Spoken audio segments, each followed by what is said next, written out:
Bonjour les filles, j'espère que vous allez bien, c'est Mouna et bienvenue sur votre chaîne de divertissement Mouna Mood, une chaîne où on vous raconte des histoires diverses. Les amis, j'ai une histoire à vous raconter. En fait, c'est un couple qui sont sur le point de se marier. Là, ils se sont fiancés et autrefois, quelques temps avant de leur fiançailles, la copine vivait dans son coin, l'homme aussi. Et quand ils se sont fiancés, ils vivent ensemble. Et la femme, en fait, avait caché à son fiancé actuel qu'elle travaille pas. Donc, elle lui a dit que je travaillais dans un endroit, voilà, j'étais vendeuse et tout et tout. Et quelques temps après, la femme ne travaille pas, elle vit des aides sociales. Dites-moi dans les commentaires, qu'est-ce que vous en pensez? Les aides, c'est bien, mais je pense qu'il y a des personnes qui vivent des aides parce qu'ils en ont vraiment besoin. C'est pas un sujet, c'est pas le débat de pourquoi vous avez des aides ou pourquoi vous touchez les aides. Le sujet, c'est que cette copine a menti, cette fiancée a menti à son fiancé que je travaille. Maintenant qu'ils vivent ensemble, le fiancé a découvert qu'en fait, sa copine, sa fiancée ne travaille pas. Sa fiancée vit des aides. Et le monsieur lui dit, mais en fait, on ne peut pas vivre des aides. Moi, tu m'avais dit qu'autrefois tu travaillais, je pensais que tu travaillais, même si je ne sais pas où tu travailles.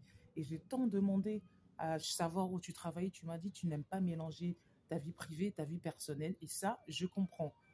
Et ta vie professionnelle. Mais là, maintenant, on vit ensemble. J'apprends que tu ne travailles pas, tu vis des aides. Alors, les aides qu'elle touche, c'est à peu près 700, 600 euros, si c'est trop. Le monsieur lui dit non, moi j'ai un travail fixe, moi j'ai un salaire, j'ai un CDI, mais je ne peux pas préparer le mariage tout seul.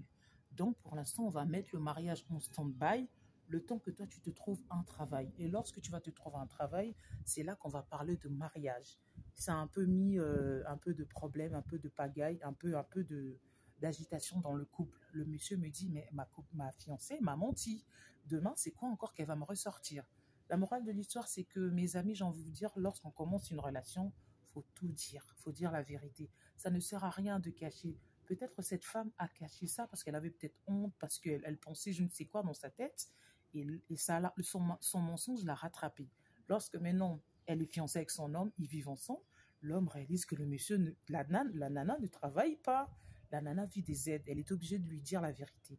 Mais la vérité, c'est que le monsieur lui dit, mais t'es une paresseuse et tout et tout. La nana lui a expliqué, non, autrefois je travaillais, mais j'ai rencontré d'autres soucis. Je me dis, pour l'instant, je préférais mieux profiter de mes aides, et lorsque j'irai mieux, et lorsque je vais être prête, je vais reprendre le travail. Le monsieur lui dit, maintenant là, on va mettre pause, il n'y a pas de mariage. Tu expliqueras à tes parents, tu expliqueras à qui tu veux. Moi, je ne peux pas préparer le mariage tout seul. C'est vrai que je gagne 2 000 à 3 000 euros, mais à 2 000 à 3 000 euros, on vit à deux. On peut pas. Toi, tu gagnes 600 euros, c'est pas assez. Le mariage, un minimum, déjà, c'est 20 000 euros. Un minimum. Moi, il sait pas, mais un minimum qui s'est renseigné, déjà trouver la salle, trouver les DJ, trouver les traiteurs et tout, les tenues, c'est déjà 20 000 euros. Pour lui, un minimum. Je pense qu'il y a aussi moins que ça, mais selon lui, par rapport à son entourage, par rapport à sa communauté. Et ça, je peux comprendre. Et là, j'ai envie de vous dire, franchement, je ne peux pas être contre ce monsieur. Je n'accuse pas la femme, je ne juge pas, mais on doit dire la vérité lorsqu'on commence une relation.